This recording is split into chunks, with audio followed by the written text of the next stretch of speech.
do it for the cash, others do it for the passion. Is you working on your craft? Is you really about that action? Some just do it for the cash, others do it for the passion. Is you working on your craft? Is you really about that action? The craft. Welcome. What's good, y'all? It's O.D.D.I.T.Y. Welcome back for another episode of The Craft.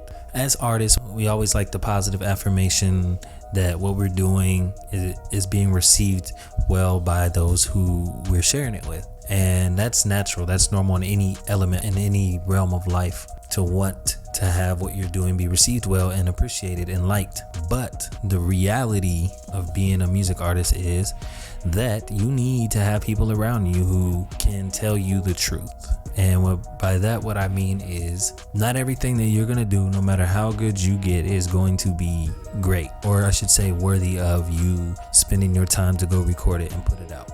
At least not everything that you do the first time you do it, I should say. You can always revise it. And I have learned that it is most important to not only have friends and family who support you, but to have friends and family who tell you when, quite frankly, your shit is trash. So I've learned that throughout my course of my music career, is that I need those friends, and I need those family who are gonna be honest with me and tell me when a song, I usually share the demo versions, or like if I have just a rough recording, and share it with my close circle of people that I share it with before I decide if I'm gonna continue recording a demo or take it to the studio. And I have some people that will be honest and say, yo, honestly bro, like, nah, that's not it, or nah man, that's trash, like you need to rework that. Or even your studio engineer, doesn't even have to be friends and family, because you need a truthful studio engineer or a producer, whoever you work with, manager. And I have that circle of people who are honest with me. And at first it was irritating, because when you're starting out, you think you have it figured out. You might have made a couple songs that were pretty good, and you think everything you make, when you first write it, you hear the beat and you start writing, and you're like, all right, this is fire, I'm gonna record it. And you record it,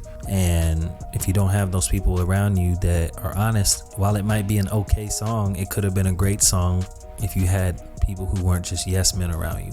And I would just be frank with the people around you and just say you want honest feedback, because a lot of times friends and family, they don't want to ruffle any feathers. They don't want to seem like they're killing your dream or not supporting you or being a hater.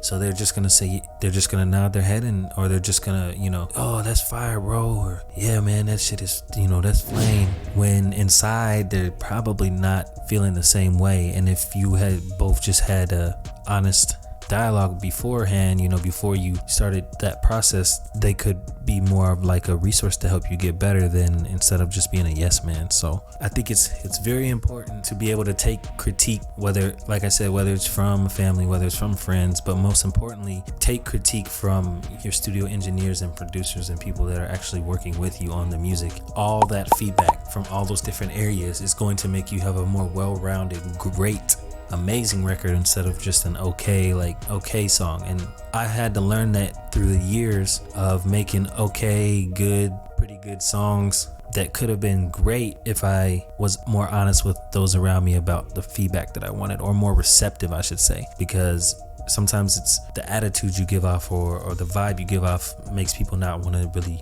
tell you the truth about how they feel about what you're doing. And that, nipping that in the butt right from that point, can save you months, years and years of growth by just being receptive to that feedback. So don't keep yes men. You can keep some yes men, I guess. I feel like my mom is always going to be a yes man no matter what. Like, that's just what it is. She's ride or die, whatever. But you shouldn't always, not everyone in your circle should be a yes man, or you just are not going to reach the full potential. It's not to say you can't make it with just yes men and you can't get better, but that growth, that you plateau, I feel like. So you need people who are going to pull you back down to reality and be like, no, you need to remake this. Like if it's your studio engineer, no, you need to re-record that.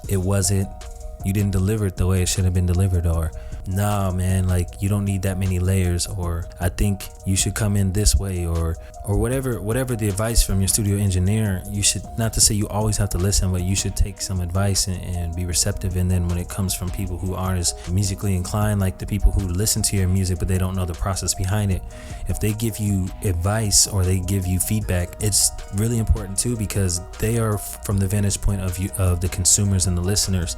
And most people who are listening to music, the average person isn't into the technical. It's just they want to know how did it make them feel when they first heard it.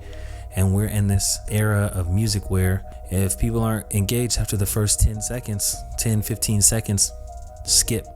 Millions of songs they can go to besides yours. So be receptive to feedback and critique. Toughen up. You have to. This is a tough industry. If you want to improve and just continue to grind and take bits and pieces from that feedback to become a better overall artist. And that's kind of what I've learned over the last few years.